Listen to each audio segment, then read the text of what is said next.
Hello students, welcome back.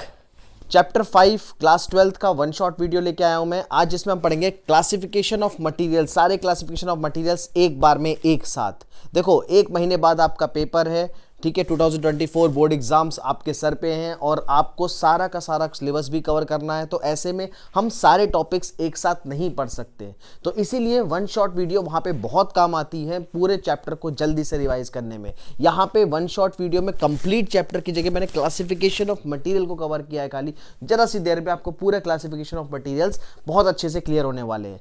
चलिए चलते हैं। सबसे पहले तीनों को मैंने टेबल में लिख दिया है। टेबल में एक तरफ फर्स्ट में है डायमैग्नेटिक, फिर पैरामैग्नेटिक और फिर फेरोमैग्नेटिक। हम इंडिविजुअली पढ़ते हैं, फिर उसको अलग से कंपेयर करते हैं। उससे बेटर है ये टेबल प्रिपेयर कर लो, आपका सारा काम एक बार में हो जाएगा। सबसे पहले देखो डायमैग्नेटिक सब्सटेंस। डायमैग्नेटिक सब्सटेंस में दो substance which develop feeble magnetisation in the opposite direction of magnetising field. Feeble मतलब क्या होता है? चलिए, फीबल मतलब होता है वीक। फीबल मतलब होता है वीक, ठीक है, मतलब कमजोर। ठीक है, जो ऐसे सब्सटेंस जो वीक मैग्नेटाइजेशन डेवलप करते हैं उन्हें क्या बोलते हैं हम? डायमैग्नेटिक। अच्छा, वीक जो होता है वो पैरामैग्नेटिक का भी होता है, लेकिन फेरोमैग्नेटिक स्ट्रॉन्ग मैग्नेटाइजेशन डेवलप करता है। ठीक है, यहाँ पे सबसे पहला आपको डिफरेंस के फॉर्म में भी ये याद रखना है, फीबल मैग्नेटाइजेशन और स्ट्रॉन्ग मैग्नेटाइजेशन, जो आप डिफरेंशिएट भी कर सकते हो यहाँ पे पैरा में, डायमैग्नेटिक में और फेरोमैग्नेटिक में। सेकेंड पॉइंट की बात करते हैं। सेकेंड पॉइंट क्या है? They are feebly repelled by magnet. They are feebly repelled by magnet. ये ऐसे सब्सटेंस हैं जो मैग्नेट से रिपेल होते हैं, व्हीकल और पैरामैग्नेटिक भी रिपेल होते हैं, लेकिन जो फेरोमैग्नेटिक है वो बहुत ही ज़्यादा स्ट्रांगली अट्रैक्ट होते हैं मैग्नेट से। तो दूसरा डिफरेंस आ गया मैग्नेट से अट्रैक्ट है या रिपेल का। तो पहला हमने क्या पढ़ा कि कैसे मैग्नेटाइजेशन डेवलप होती है, और दूसरा हमने क्या पढ़ा कि वो मैग्नेट से अट्रैक्ट होते हैं या रिपेल होते हैं। हम बात करेंगे तीसरी की। तीसरा, टेम्परेचर पे डिपेंड कौन कौन होता है। ये देखो, डायमैग्नेटिक टेम्परेचर पे डिपेंड नहीं होता है, बाकी दोनों टेम्परेचर पे डिपेंड होते हैं। बाकी वो हम थ्योरी में डिस्कस करेंगे कि टेम्परेचर में कैसे डिपेंड होते हैं। ठीक है, यहाँ पे आपको याद रखना है कि टेम्परेचर डिपेंडेंसी के हिसाब से डायमैग्नेटिक टेम्परेचर पे डिपेंड नहीं होता है, और पैरामैग्नेटिक और फेरोमैग्नेटिक टेम्परेचर पे डिपेंड होते हैं। क्लियर? अब कुछ एग्जांपल्स देख लेते हैं। जैसे एग्जाम में हमारे पास आ भी जाता है, कोई सब्सटेंस का नाम आ जाता है और हमें वहां पे कंफ्यूजन होती है कि ये कौन सा सब्सटेंस होगा। तो ऐसे क्वेश्चंस के लिए, एमसीक्यूज में फंसते भी हैं, ऐसे क्वेश्चंस के लिए हमें बात करनी है इनके एग्जाम्पल्स की। तो सबसे पहले हम बात करेंगे डायमैग्नेटिक। डायमैग्नेटिक का एग्जाम्पल देखो कौन कौन से हैं? Bismuth, copper, lead, zinc, tin, gold, silver, water, sodium chloride. याद कर लो इसको। क्या डायमैग्नेटिक के सब्सटेंस के एग्जांपल्स कौन कौन से हैं? Bismuth, copper, lead, zinc, tin, gold, silver, water, sodium chloride. Second बात करेंगे पैरामैग्नेटिक। पैरामैग्नेटिक के एग्जांपल्स कौन कौन से हैं? ये देखो, paramagnetic examples manganese, chromium, platinum, sodium. ये थोड़ा सा लर्निंग पार्ट है, ये आपको याद करना पड़ेगा। और फेरोमैग्नेटिक तो सबसे आसान है, आयरन, कोबाल्ट, निकल, एलॉयज। ठीक है, ये तो बहुत ही आसान है। फेरोमैग्नेटिक जितने भी आप हमारे मैग्नेट से लोहा वगैरह सब अट्रैक्ट होता है वो सब इसमें आ जाएगा। अब चौथे से हमें समझना है लाइन ऑफ फोर्स। सॉरी, चार तो हमारे पॉइंट्स हो गए हैं। पांचवा है line of force pass through surroundings air means repelled. ये वाली बात थोड़ी समझने वाली है। देखो, लाइन ऑफ फोर्स मतलब क्या, कहने का क्या है यहां पर? इसको मैं थोड़ा यहां से देख रहा हूं, यहां से कर रहे हैं हम, ठीक है। आप भी थोड़ा इधर ध्यान देंगे। Line of force pass through the surrounding. देखो, line of force pass through surrounding, मान लेते हैं कि ये हमारे पास नॉर्थ पोल है और ये हमारे पास साउथ पोल है। ठीक है, तो अगर हम एक डायमैग्नेटिक सब्सटेंस को बीच में रखेंगे, ध्यान देना, अगर हम एक डायमैग्नेटिक सब्सटेंस को बीच में रखेंगे तो ये जो लाइन ऑफ फोर्स जो नॉर्थ से साउथ की तरफ जाती है, ये थोड़ा इनके मैग्नेटिक मटेरियल के दूर से जाएंगी। ठीक है, मतलब the line of force pass to the surrounding airs, उसके मटेरियल से पास नहीं होंगी, सराउंडिंग से पास होंगी। ठीक है, मटेरियल से पास नहीं होंगी, सराउंडिंग से पास होंगी। पैरामैग्नेटिक सब्सटेंस में क्या होता है? Line of force prefer to pass through material. अब इसमें अगर हम लाइन ऑफ फोर्स बनाते हैं तो यहाँ पे लाइन ऑफ फोर्स इस तरीके से पास होंगी। देखो, यहाँ पे अगर हमने रखा ऑब्जेक्ट, ये नॉर्थ है, ये साउथ है, तो हल्का सा इसके ऑब्जेक्ट के थ्रू पास हो जाएंगी। फेरोमैग्नेटिक सब्सटेंस में क्या होता है? They are highly concentrated to the substance. मतलब कि अगर यहाँ पे हम नॉर्थ पोल रखें, यहाँ पे साउथ पोल रखें और यहाँ पे एक फेरोमैग्नेटिक मटेरियल रखें, तो लाइन ऑफ फोर्स उसी के अंदर से जाएंगी। They are highly concentrated from the substance. तो ये था लाइन ऑफ फोर्स के बेसिस पे हमारा पांचवा डिफरेंशिएशन। चलो छठे पे चलते हैं। When they kept in the magnetic field, when a diamagnetic substance is kept in a magnetic field, they move from strong to weaker parts. अब देखो होता क्या है, मान लेते हैं ये मैग्नेटिक फील्ड है फ्रॉम नॉर्थ टू साउथ और एक डायमैग्नेटिक सब्सटेंस को हमने यहां पे रख दिया। ठीक है, इसमें क्या रखा हमने, डायमैग्नेटिक सब्सटेंस को यहां पे रखा। तो इसमें होगा क्या, नॉर्थ से साउथ ये सब्सटेंस है जहां पे हमने रखा था। तो डायमैग्नेटिक सब्सटेंस क्या होगा, स्ट्रॉन्ग से वीकर पार्ट। अब देखो स्ट्रॉन्ग पार्ट कौन सा है, पोल्स के पास स्ट्रॉन्ग पार्ट होगा। ठीक है, तो स्ट्रॉन्ग से ये वाला पार्ट जो है वो स्ट्रॉन्ग है। तो स्ट्रॉन्ग से वीकर पार्ट मतलब कि ये सब्सटेंस लगभग ऐसे करके यहां कलेक्ट हो जाएगा, ये इधर मूव करेगा स्ट्रॉन्ग से। ये स्ट्रॉन्ग पार्ट था और ये वीक पार्ट है, तो स्ट्रॉन्ग से वीक पार्ट की तरफ जाएगा। ठीक है, तो ये वाला पार्ट था। अच्छा, पैरामैग्नेटिक सब्सटेंस में क्या होगा, दे विल मूव स्लोली, वो भी यही काम करेंगे, वो भी weak to strong part, when kept in magnetic field they tend to move slowly from weaker to strong part. अब पैरामैग्नेटिक सब्सटेंस क्या होगा इस केस में, देखो पैरामैग्नेटिक सब्सटेंस नॉर्थ से साउथ है तो वो वीकर से स्ट्रॉन्ग पार्ट, ये वीकर पार्ट है और ये स्ट्रॉन्ग पार्ट है, तो वीकर से स्ट्रॉन्ग पार्ट की तरफ जाएगा पैरामैग्नेटिक सब्सटेंस। और फेरोमैग्नेटिक सब्सटेंस तो बिल्कुल जैसे मैग्नेट लोहे को अट्रैक्ट करती है ना, उसी तरीके से फेरोमैग्नेटिक सब्सटेंस अगर हम मैग्नेटिक फील्ड में रखेंगे तो they will tend to move quickly from weaker to stronger part, वो बहुत तेजी से वीक पार्ट से बिल्कुल स्ट्रॉन्ग पार्ट पे चला जाएगा। तो छठा डिफरेंशिएशन था हमारा, जब हम मैग्नेटिक फील्ड में इन सब्सटेंस को रखते हैं तो वो कैसे बिहेव, कैसे रिएक्ट करते हैं। तो ये हमारा था सिक्स्थ, इसको हम पॉइंट्स में भी लिख सकते हैं, उनके बारे में भी हमारे पास इंफॉर्मेशन हो गई और साथ में हम डिफरेंशिएट भी कर सकते हैं यहाँ पर। Seventh, when freely suspended they align perpendicular to the magnetic field. अगर हम फ्रीली सस्पेंड करेंगे, देखो इस तरीके से, सातवां पॉइंट देखो, यह वाला पॉइंट हम यहां पे देख रहे हैं, when freely suspended they align perpendicular to magnetic field.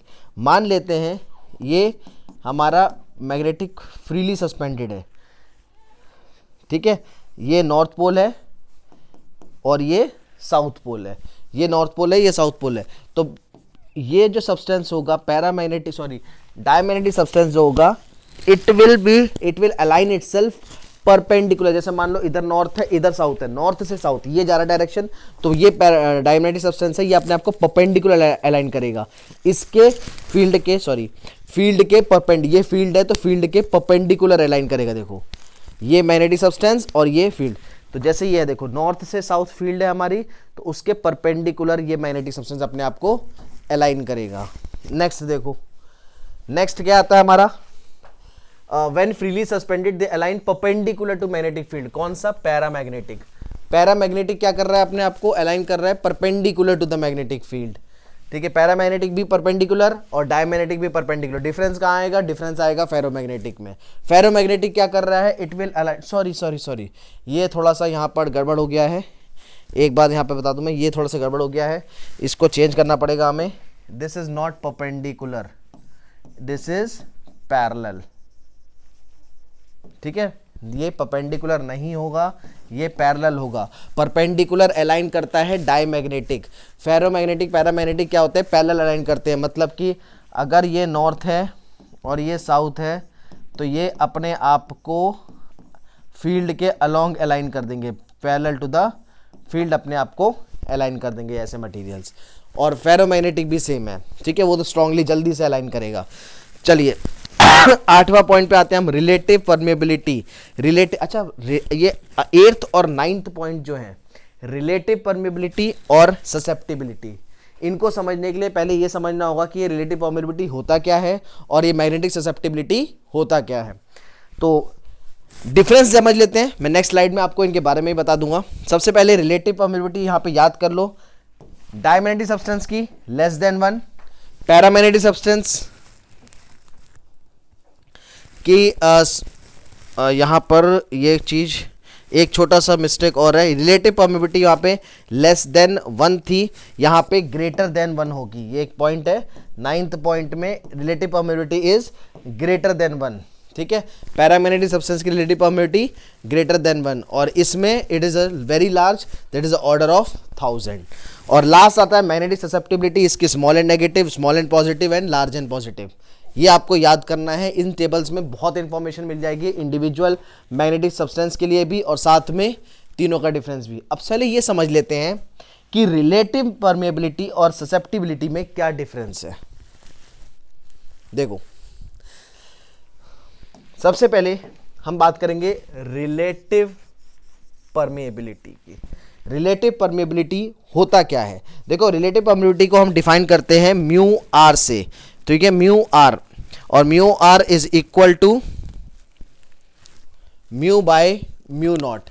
Mu R is equal to mu by mu naught. मतलब क्या? It is defined as a ratio of permeability of a medium to the permeability of free space. ये आपने पहले chapter 1 में भी पढ़ा है, ठीक है।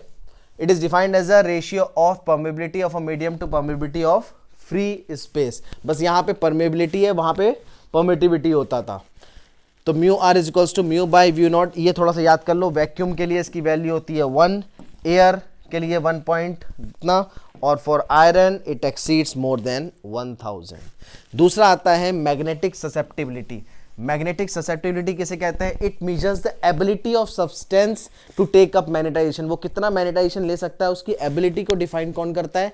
मैग्नेटिक ससेप्टिबिलिटी, ठीक है। It is also defined as a ratio of intensity of magnetisation to the magnetising field intensity. कई बच्चों को यहाँ पे कंफ्यूजन होता है कि ये दोनों चीज सेम है। नहीं, ये दोनों चीज सेम नहीं है। इंटेंसिटी ऑफ मैग्नेटाइजेशन अलग है और मैग्नेटाइजिंग फील्ड इंटेंसिटी अलग है। कैसे अलग है मैं आपको बताता हूं। इंटेंसिटी ऑफ मैग्नेटाइजेशन और मैग्नेटिक फील्ड इंटेंसिटी, देखो इंटेंसिटी ऑफ मैग्नेटाइजेशन क्या होता है? It is a magnetic movement develop per unit volume, ठीक है। m is equals to small m by v। It is a magnetic movement developed per unit volume होता है of a material when placed in a magnetising field. m is equals to small m upon v। ये आपको याद करना पड़ेगा। दूसरा, अच्छा, एक और डेफिनेशन है इसकी। ये पहली डेफिनेशन है, ये दूसरी डेफिनेशन है। It is also defined as a pole strength developed per unit cross sectional area. अच्छा, यहाँ पे pole strength develop per unit cross sectional area जो हम लिख रहे हैं, इसमें एक चीज़ और कर सकते हैं, इस वैल्यू को हम यहाँ पुट कर सकते हैं, तो एक और चीज़ बन जाएगी। देखो, तो यह क्या बन जाएगा? m is equal to small m की जगह हम पुट करेंगे qm into 2l divided by v। अच्छा, वॉल्यूम होता है एरिया, वॉल्यूम होता है क्या? Area into length. तो एरिया इंटू लेंथ कितना है? 2l। ये कट जाएगा तो m क्या आ जाएगा? qm by a। तो ये एक और फॉर्मूला बनता है यहाँ पे इसका, ठीक है, मैग्नेटिक इंटेंसिटी ऑफ मैग्नेटाइजेशन का। सेकंड बात करते हैं magnetic field intensity. Magnetic field intensity क्या होता है? It is the number of ampere turns flowing round the unit length of a solenoid required to produce magnetic field, ठीक है। Number of ampere turns मतलब H is equals to NI। अब हम क्या करेंगे? सोलेनॉइड के फॉर्मूले पे जाएंगे सीधा। मैग्नेटिक फील्ड ऑफ सोलेनॉइड निकालने का फॉर्मूला होता है B is equals to mu naught NI। तो NI की जगह H पुट कर दो अकॉर्डिंग टू दिस डेफिनेशन। तो यहाँ से H की हमारा वैल्यू आ जाएगा B not upon mu naught. तो ये था मैग्नेटिक फील्ड इंटेंसिटी और इंटेंसिटी ऑफ मैग्नेटाइजेशन में भी डिफरेंस। तो क्लासिफिकेशन ऑफ मटेरियल में इतनी चीज़ें आपको याद रखनी है, ठीक है। बाकी हम मिलते हैं नेक्स्ट वीडियो में, चैप्टर 6 से स्टार्ट करेंगे। Thank you.